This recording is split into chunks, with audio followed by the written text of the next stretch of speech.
आज की वीडियो में हम बात करने वाले हैं एक ऐसी अभिनेत्री के बारे में जो 80 और 90 के दशक में टॉप की एक्ट्रेस रही और बाद में एक शादीशुदा आदमी से शादी करने के बाद वो गुमनामी के अंधेरे में डूब गई। उन्होंने फिल्मों में और राजनीति में दोनों में अपना कैरियर अपनाना चाहा। फिल्मों में शादी से पहले तो वो सफल रही, लेकिन जब से उन्होंने शादीशुदा आदमी से शादी की, उनका फिल्मी कैरियर और राजनीति कैरियर दोनों ही बर्बाद हो गया। जी हाँ, हम बात कर रहे हैं जया प्रदा के बारे में। तो चलिए जया प्रदा के बारे में जानते हैं कि आखिर इनका फिल्मी सफ़र और राजनीति सफ़र कैसा रहा और किस तरह एक शादीशुदा लड़के के चक्कर में ये पड़ी। ये उन अभिनेत्रियों में शामिल रहीं जो अपनी डांसिंग और एक्टिंग के साथ साथ अपनी खूबसूरती के लिए भी जानी जाती थी। पर इन्होंने एक शादीशुदा आदमी से शादी की जो 3 बच्चों के पापा थे और इनसे शादी करने के बाद उन्होंने अपनी पहली पत्नी को तलाक भी नहीं दिया था। ये और बड़ी बात रही कि जया प्रदा शादी के बाद भी इनके पति ने अपनी पहली पत्नी से और संतानें पैदा की। जया प्रदा के बारे में एक और बात है कि ये श्रीदेवी से बात नहीं करती थी। उसके बाद भी ये श्रीदेवी के साथ फिल्में करती रहती थी, क्योंकि जया प्रदा और श्रीदेवी पहले दोस्त हुआ करती थी, लेकिन बाद में इनके बीच में बहुत ही कंपटीशन शुरू हो गया था।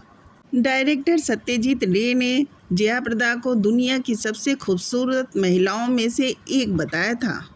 आलम ये था कि बड़े बड़े पॉलिटिशियन भी जया प्रदा की एक झलक पाने को लालायित रहते थे। चलिए पहले ये जान लेते हैं कि जया प्रदा कैसे फिल्मों में आई, इस बारे में बात कर लेते हैं। जया प्रदा का जन्म 3 अप्रैल 1962 को आंध्र प्रदेश के राजमुंद्री में हुआ। इनके पिता कृष्णा राव तेलुगु फिल्मों से जुड़े हुए थे। इनकी मां नीला बेड़ी एक गृहिणी थी। जया प्रदा का पालन पोषण एक मिडिल क्लास फैमिली में हुआ। इनकी मां ने इनका नाम ललिता रानी रखा था। बाद में नाम बदलकर जया प्रदा रख दिया गया था। जया प्रदा बचपन से ही डांस की शौकीन रही और बहुत अच्छा डांस किया करती थी। जब ये केवल 14 साल की थी तो अपने स्कूल में डांस कंपटीशन में परफॉर्म कर रही थी। वहीं तेलुगु के डायरेक्टर ने इन्हें देखा और अपनी फिल्म में इन्हें एक डांस के लिए साइन कर लिया था। इसके बाद साउथ में जया प्रदा को कई फिल्में मिलने लगी और मात्र 17 साल की उम्र में ही जया प्रदा साउथ की एक सुपरस्टार बन गई थी। के विश्वनाथम एक फिल्म बना रहे थे सरगम। 1979 में उन्होंने इस फिल्म के लिए जया प्रदा को साइन किया। इस तरह से जया प्रदा हिंदी फिल्म में आ गई और आते ही छा गई। जया प्रदा को हिंदी में दिक्कत आ रही थी, इस वजह से बस डायरेक्टर इन्हें लेने से कतरा रहे थे। लेकिन फिर जया प्रदा ने मेहनत की और हिंदी सीख ली। फिर 1982 में के विश्वनाथन ने उन्हें अपनी फिल्म में लिया। फिल्म थी कामचोर। इसमें जया प्रदा ने बहुत ही अच्छी हिंदी बोली थी। इस फिल्म में दर्शकों को जया प्रदा का रूप, जया प्रदा की एक्टिंग सभी कुछ बहुत ही भा गई थी। इसके बाद तो जया प्रदा की कैरियर की गाड़ी इतनी तेज़ी से चली कि जया प्रदा ने कभी पीछे मुड़कर नहीं देखा। उस दौर के सभी डायरेक्टर, प्रोड्यूसर जया प्रदा के साथ काम करना चाहते थे और जया प्रदा ने लगभग सभी डायरेक्टर, प्रोड्यूसर टॉप के जो रहे उनके साथ काम किया। अमिताभ बच्चन और जितेंद्र के साथ तो इनकी जोड़ी दर्शकों को खूब पसंद आने लगी थी और इनके साथ इनकी जोड़ी टॉप जोड़ी मानी जाने लगी थी। इसके अलावा भी जया प्रदा ने अन्य अभिनेताओं के साथ काम किया, जैसे कमल हसन, रजनीकांत, मिथुन चक्रवर्ती और भी कई अभिनेताओं के साथ जया प्रदा ने काम किया। इस तरह से 80 और 90 के दशक में जया प्रदा का फिल्मी कैरियर लगातार बढ़ता चला जा रहा था। जया प्रदा की पॉपुलैरिटी इसी बात से आप अंदाज़ा लगा सकते हैं कि जया प्रदा ने लगभग 200 से ज़्यादा फिल्मों में काम किया। जया प्रदा की छवि एक संस्कारी लड़की की छवि बनी थी। अब बात कर लेते हैं श्रीदेवी से झगड़े की वजह की। तो श्रीदेवी और जया प्रदा की तकरार की खबरें आने लगी थी, लेकिन फिल्मों में वो एक साथ अच्छी दोस्त या बहनों का किरदार निभाती हुई नजर आती थी। बात कर लेते हैं जया प्रदा और श्रीदेवी के अनबन की खबरें की। कारण ये था कि जो नगीना फिल्म आई थी जिसमें श्रीदेवी ने काम किया था, वो फिल्म पहले जया प्रदा को ही ऑफर हुई थी, लेकिन श्रीदेवी ने तिगड़म लगा के वो फिल्म हासिल कर ली थी। इसके बाद जया प्रदा श्रीदेवी से नाराज़ हो गई थी। जैसा कि हम लोग जानते ही हैं कि Nagina film super duper hit film साबित हुई थी। उसके बाद तो जया प्रदा की नाराज़गी और भी बढ़ गई थी। जया प्रदा और श्रीदेवी दोनों दक्षिण की अभिनेत्री रहीं और दोनों हिंदी फिल्मों में आके सफल रहीं। दोनों ने एक साथ लगभग 12 फिल्मों से ज़्यादा में काम किया, लेकिन आलम यह था कि ये एक दूसरे से बात नहीं करती थी और अपने शॉट दे के चली जाया करती थी। लेकिन जया प्रदा के कैरियर में गिराव कहाँ से आया और बदनामी कहाँ से आई, ये बात अब कर लेते हैं इनकी निजी जीवन से जुड़े बातों को। 1986 में श्रीकांत नाहटा, जो कि एक फिल्म डायरेक्टर प्रोड्यूसर थे, उनके साथ जया प्रदा ने शादी कर ली। श्रीकांत नाहटा पहले से शादीशुदा थे और 3 बच्चों के पापा भी थे, लेकिन इन दोनों ने तो गुपचुप तरीके से शादी की थी। लेकिन तहलका तब मच गया जब इनकी कुछ तस्वीरें लीक हो गई थी। जब ये बातें खुली तो जया प्रदा की खूब थू-थू हुई और खूब बेइज्जती हुई। चारों तरफ तहलका मच गया कि जया प्रदा ने एक शादीशुदा आदमी से शादी कर ली है। फिर तो आरोप प्रत्यारोप का सिलसिला शुरू हुआ और आखिरकार ये जया प्रदा श्रीकांत नाहटा के घर में जाके रहने लगी।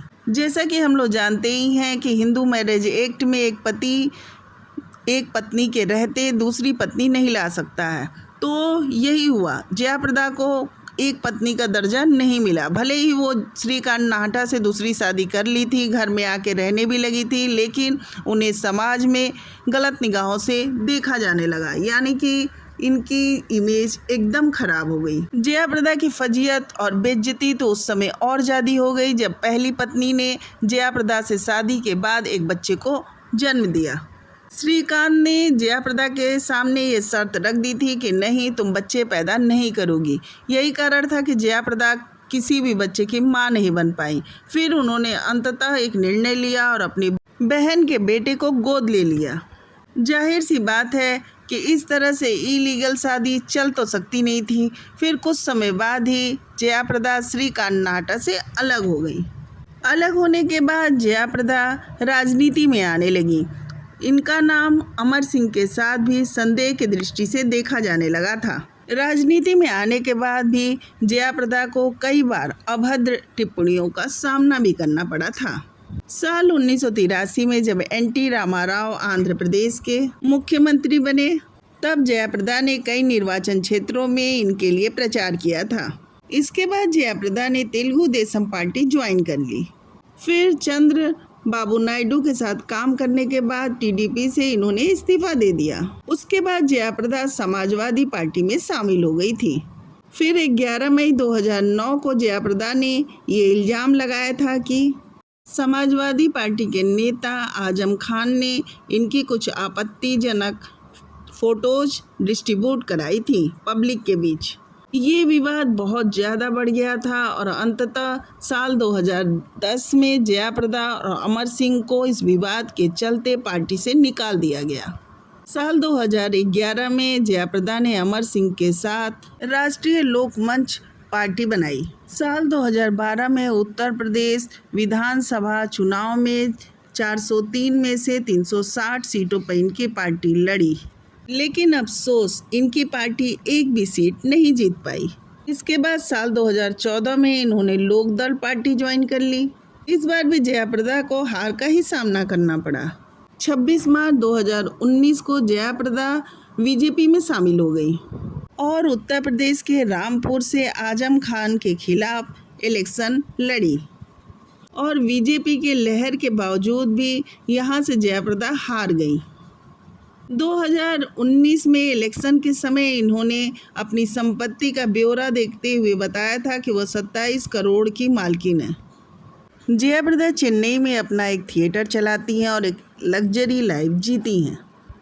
लेकिन जिस तरह से हमने देखा कि जया प्रदा के कैरियर में श्रीकांत नाहटा से शादी करने के बाद लगातार नीचे का ग्राफ इनका गिरता रहा। ये अपने कैरियर में बहुत ऊंचाई पे बढ़ती चली जा रही थी, लेकिन जो इन्होंने एक शादीशुदा आदमी से शादी की तो अपना अच्छा भला कैरियर और अपना जीवन बर्बाद कर लिया। आपको वीडियो कैसी लगी कमेंट करके ज़रूर बताएं और नए हैं तो प्लीज़ ज़रा मेरे चैनल को लाइक और सब्सक्राइब कर दीजिएगा। Thank you.